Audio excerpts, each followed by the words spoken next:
part 3 of our interview series with Dr. Luke Barnes. It's a key episode in which he summarizes his team's simulation results and the implications which pose somewhat of a challenge to the adequacy of the multiverse as an explanation of fine-tuning. Here's the recently published article in which Luke is the first author among a team of 9 scientists. The article is getting a lot of attention in the popular media. Can you summarize your latest research, which was just published within the last month? I think the date of the article is actually in June of this year, about your Eagle collaboration simulations and so forth. Right. So what we wanted to do was to do what Weinberg did, but not on the back of an envelope. Let's just throw the best simulations we have at it. So the problem of how structure forms in the universe is one that's quite complex. So it involves gravity, things collapsing under their own gravity. Quite famously, within even Newton's ideas of gravity, if you have 2 masses, you can solve how they're going to move. If you have a third mass, we can't solve that analytically. We can't solve that on paper and pencil. You need to use a computer to solve it. So even the solar system is sort of beyond that. So working out how all the stuff in the universe collapses is obviously a huge problem. So we try and do that in a computer. So what we did was, let's take these simulations, which are doing a pretty good job of making galaxies in our universe, and let's ramp up the cosmological constant. Let's put all of that same physics, but in a universe that expands in a different way with a different value of the cosmological constant. So you certainly have a lot more computing resources at your disposal now than Weinberg would have 30 years ago. Yeah. To really wrap our minds around this problem.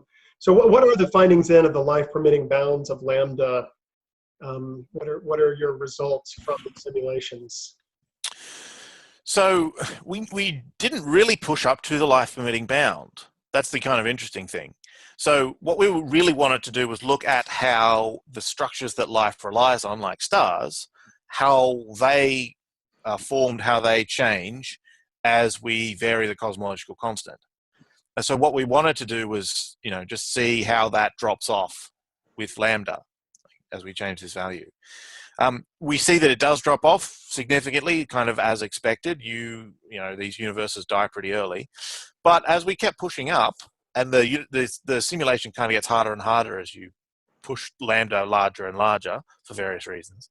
But even pushing up to a value of the cosmological constant expressed as a physical density, which is 300 times larger than the value in our universe, we still didn't totally kill off star formation in the universe. The universe still managed to make some stars.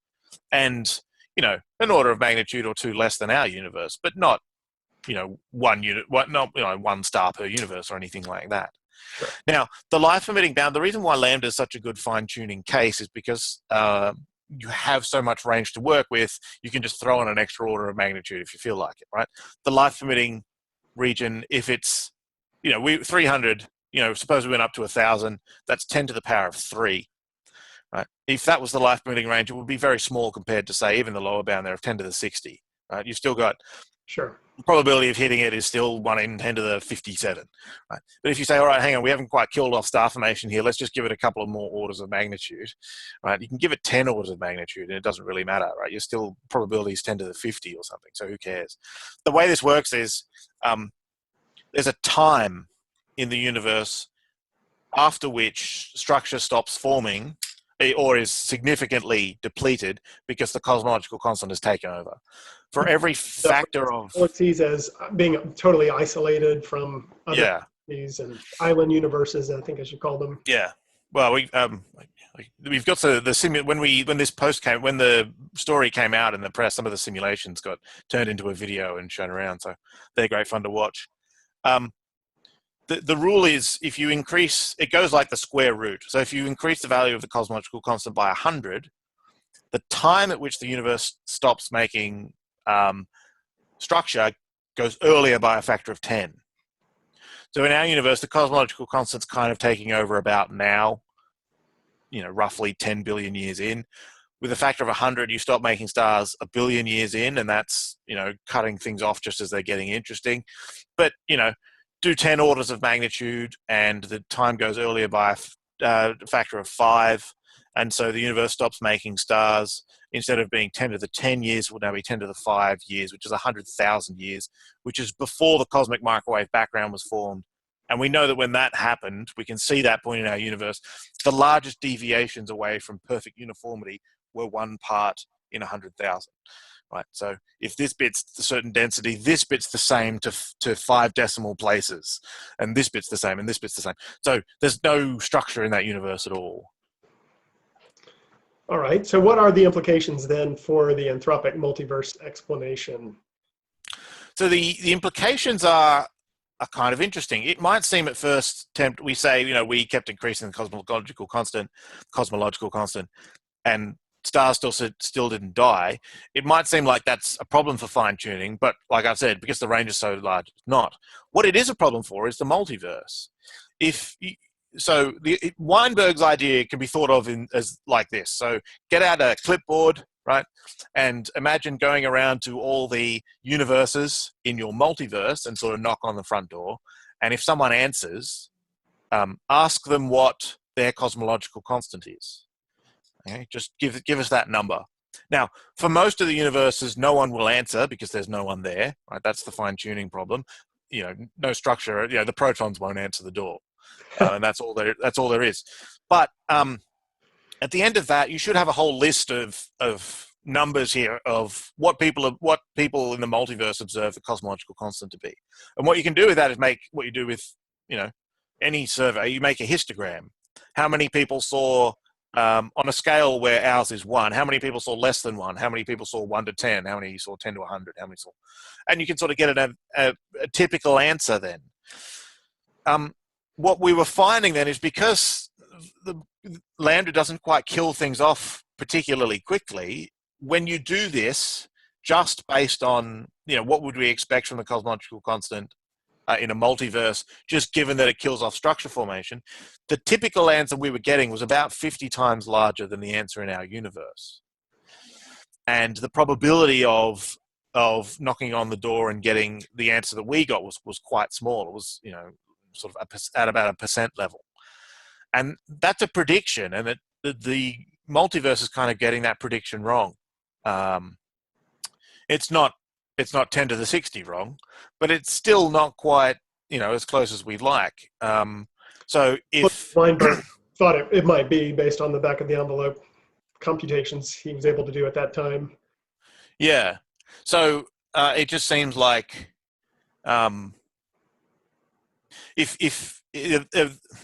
that calculation is a prediction. Weinberg made it and it looked sort of all right, order of magnitude, but actually a factor of 50 is something to be worried about. It's not the most natural explanation that could have happened.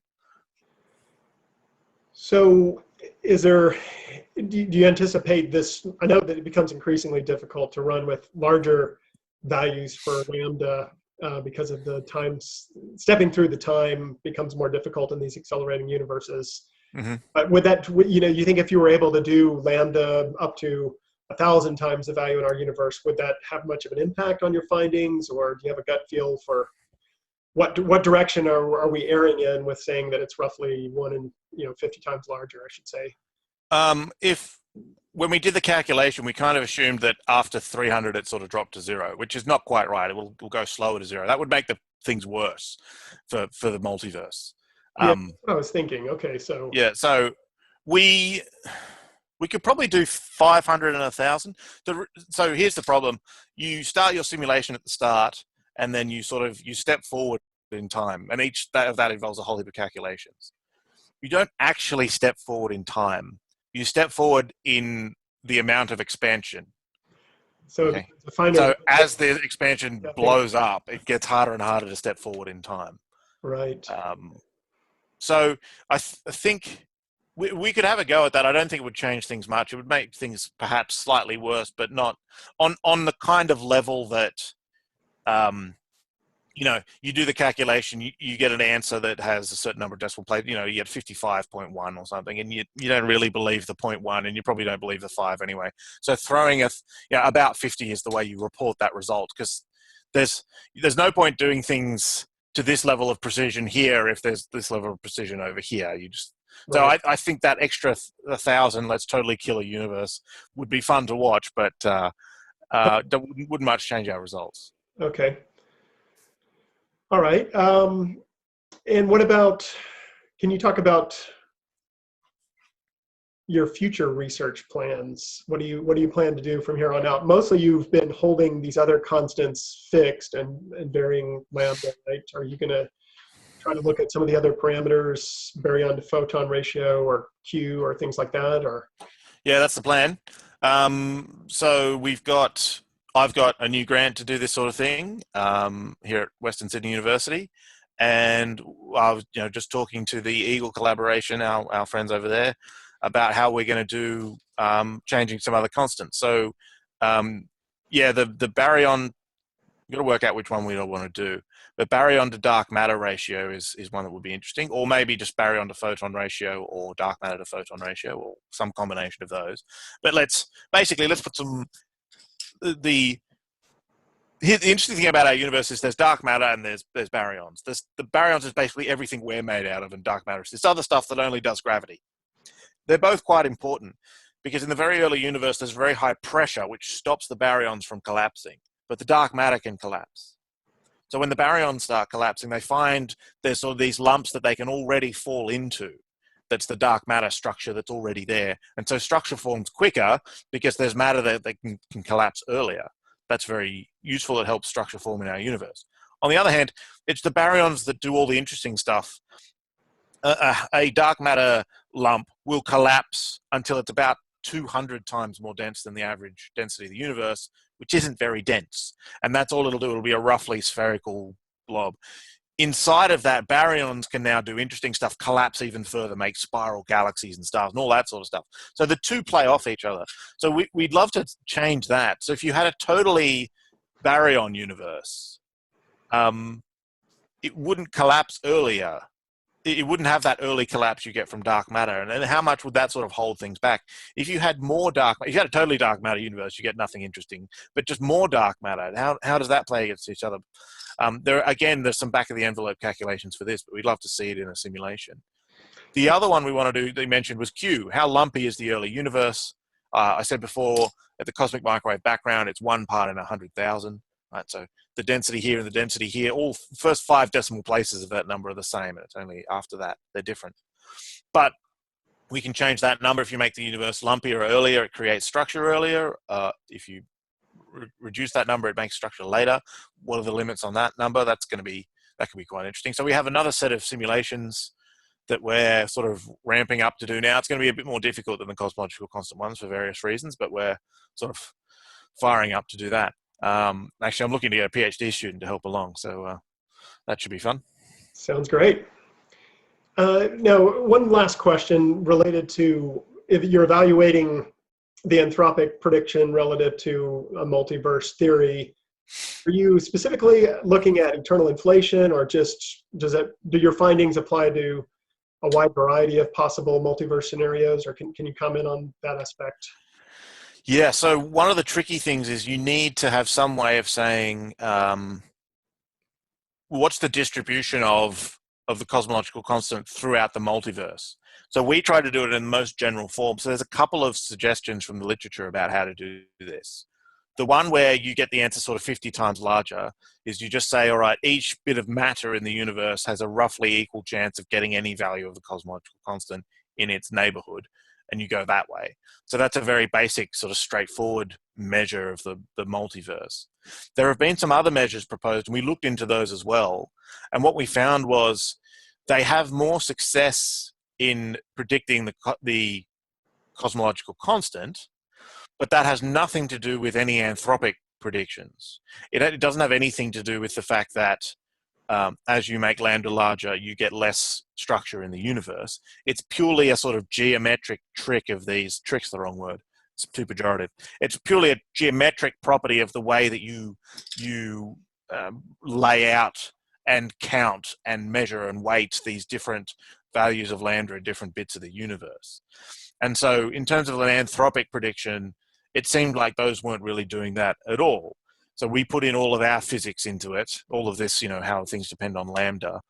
and got a prediction. And then we said, all right, let's just ignore all the physics that we've done and just assume that lambda has no effect on observers and put that into the model. And we got basically the same prediction. So it wasn't really an anthropic prediction at all. So if you're relying on that sort of thing to explain the cosmological constant, you're not really doing a multiverse, I'd say.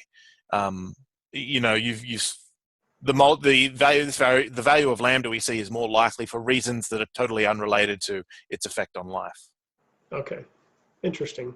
So that's why you're focusing more on the public articles that have came out are focused more on this mass-based model for evaluating anthropic predictions. Yeah.